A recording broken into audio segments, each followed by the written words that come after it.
Shopee, keluarga Jokowi, Gibran, Kaesang dan kejahatan ekonomi nasional.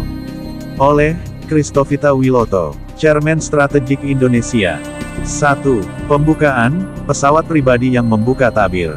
Ketika rakyat Indonesia masih berjuang menghemat uang untuk makan dan transportasi, Kaesang Pangarep, putra bungsu Jokowi, terlihat dengan santai menaiki pesawat jet pribadi ke Amerika Serikat.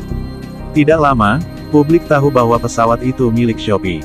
Disinilah fakta mulai bergulir. Ternyata hubungan Shopee dan keluarga Jokowi bukan hanya urusan iklan. Mereka telah menjalin hubungan kolaboratif strategis sejak lama. Bahkan kantor pusat Shopee di Indonesia berada di kota Solo, kota asal Jokowi dan tempat Gibran berkuasa sebagai wali kota. Ini bukan sekadar hubungan bisnis. Ini adalah jejaring kekuasaan dan kapital digital yang saling menguntungkan secara gelap, dengan mengorbankan UMKM lokal dan ekonomi nasional. 2. Siapa pemilik Shopee? Shopee dimiliki oleh Sea Group, dulu bernama Garena, perusahaan teknologi asal Singapura yang didirikan oleh Forrest Li, seorang pengusaha asal Tiongkok. Sea Group memiliki 3 pilar utama. Shopee, e-commerce. Garena, game online, seperti Free Fire. SeaMoney, layanan fintech. Didirikan tahun 2009, berkembang cepat sejak 2015 karena suntikan dana dari investor global seperti Tencent Tiongkok dan Temasek Singapura. Shopee masuk ke Indonesia dan segera menguasai pasar lewat perang harga dan subsidi besar-besaran. 3. Sejarah hubungan Shopee dengan keluarga Jokowi. 1. Tahun-tahun 2016 sampai tahun 2017. Shopee mulai masuk Indonesia dan menggelontorkan subsidi besar. Saat itu, Jokowi sudah menjadi presiden dan mulai mendorong digitalisasi. 2. Tahun-tahun 2019 sampai tahun 2020. Shopee membuka kantor pusat operasional nasional di Solo, kota asal Jokowi. Gibran Rakabuming terlibat dalam banyak promosi UMKM digital yang sebagian besar diarahkan ke Shopee. 3. Tahun-tahun 2020 sampai tahun 2022. Shopee menggandeng Kaesang Pangarep sebagai influencer dan figur publik. Muncul kerjasama promosi, sponsorship, hingga dugaan fasilitas khusus. 4. Tahun-tahun 2023 sampai tahun 2024. Shopee dikabarkan menyediakan jet pribadi yang digunakan Kaesang dalam perjalanan bisnis ke Amerika. Shopee terus mendapat prioritas dalam proyek digitalisasi UMKM, bantuan sosial, bahkan subsidi pemerintah. 4. Bentuk-bentuk kolaborasi keluarga Jokowi dengan Shopee. Fasilitas jet pribadi. Penggunaan pesawat oleh Kaesang bukan insiden tunggal, tapi bagian dari relasi istimewa. Pusat operasi di Solo. Shopee ditempatkan strategis di kota yang dikuasai keluarga Jokowi. Kemitraan UMKM bohongan.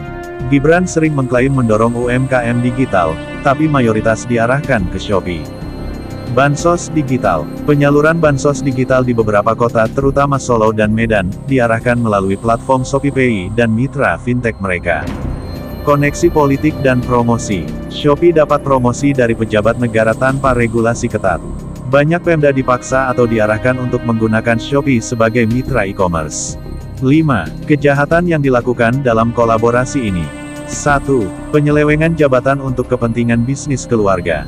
Gibran dan Kaesang memakai nama baik dan kuasa Jokowi untuk memfasilitasi pertumbuhan Shopee. Dan jangan lupa, Gibran Rakabuming sudah jadi pejabat publik, yaitu wali kota Solo. Ini adalah konflik kepentingan terang-terangan. 2. Pemberian akses ilegal dan privilege bisnis. Shopee diberi jalan khusus oleh pemerintah dalam regulasi, iklan, dan perpajakan.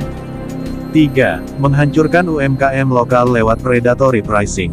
Shopee membakar uang dengan harga tak masuk akal, lalu ketika UMKM lokal bangkrut, harga dinaikkan. 4. Penggelapan pajak dan transfer pricing. Laba besar Shopee diduga dipindahkan ke luar negeri melalui skema transfer pricing. 5. Pencucian uang digital. Lewat ShopeePay dan SeaMoney, dana gelap bisa dicuci tanpa kontrol efektif dari Bank Indonesia dan OJK. 6. Kerugian negara dan rakyat. 1. Kerugian negara. Potensi kebocoran pajak tahunan, lebih besar dari 10 triliun rupiah. Pengurangan pendapatan dari UMKM dan pengusaha lokal. Biaya subsidi dan promosi digital yang hanya menguntungkan Shopee. 2. Kerugian rakyat. UMKM tradisional kalah bersaing.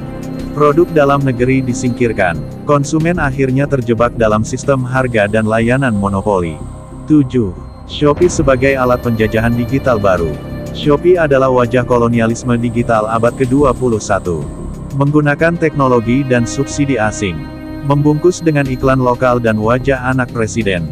Menguasai sistem perdagangan nasional tanpa membangun industri dalam negeri. Keluarga Jokowi menjadi komprador digital, penjaga pintu agar penjajah bisa masuk dan menguras ekonomi rakyat. 8. Peran Kahiyang, Gibran, Kaesang. Kahiyang Ayu, berperan dalam pengembangan proyek-proyek UMKM dan wanita di Solo dan Medan, sering diarahkan ke platform Shopee. Gibran, sebagai wali kota, memberi promosi eksklusif dan panggung politik bagi Shopee. Kaesang, muka bisnis, naik jet Shopee, jadi duta informal e-commerce asing. Semua bersinergi, tapi bukan demi rakyat, melainkan demi proyek bisnis keluarga. 9. Arahan Tuhan Yesus Kristus. Matius 21 ayat 13, rumahku akan disebut rumah doa. Tetapi kamu menjadikannya sarang penyamun. Shopee dan keluarga Jokowi telah menjadikan negeri ini bukan rumah keadilan, tapi sarang perdagangan yang menipu rakyat sendiri. Tuhan Yesus tidak tinggal diam. Ia membalik meja-meja penukar uang di Bait Allah. Ia akan membongkar kemitraan gelap ini. Ia memanggil umatnya untuk memulihkan keadilan ekonomi. Bangkitlah rakyat Indonesia. Bongkar kemunafikan digital. Lawan penjajahan gaya baru. Karena Kristus ada di pihak yang miskin, tertindas, dan benar.